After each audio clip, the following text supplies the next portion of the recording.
All right, at 6:23, the Galaxy Note 9 is the fastest, most powerful Android ever. So with smartphones getting smarter, the question we're going to ask this morning, do we still need a laptop or a desktop computer? It's a fair question, and here to help us compare is tech expert Shelly Palmer. I'm one of those people. I used to have an iPad, no longer. I use this for pretty much everything now. Yeah, you know, it's interesting when you look at a phone like the Note 9, which, by the way, is either $1,000 or $1,250, so it's the price of a laptop. It's got up to a terabyte of storage in it. You throw a little dongle on the bottom of it. Now you stick it into any monitor, any HDMI monitor, and put in a Bluetooth keyboard. It's a computer. It's got the power of a computer, so it's a computer. So the question is, as Jen said, can you use your phone for everything, or do you need to go out and get a laptop if you have students or business people? Now, of course, hardcore computer users know they need them. I'm talking about everybody who's sitting there going, well, do I really need to go into Best Buy and spend another $1,000 on a computer? So if you think about it, Apple's MacBook Pro is sort of the best of the best of the best.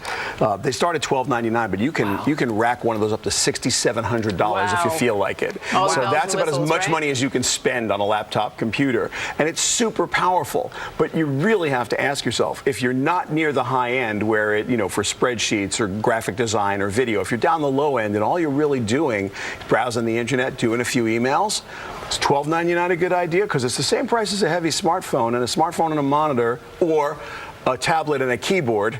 Or look and feel and taste. You're going to have the two components. You might as well have the two components. Look at Microsoft's new Surface Pro, which has really got my attention. Those are $7.99 to $26.99. On the low end, it's a tablet with an attached keyboard, sort of like an iPad. They just came out with a new one called the Surface Go, and the Surface Go is super cheap for what it is. It's a $399 to $549 combo, right? It's basically a tablet with a keyboard.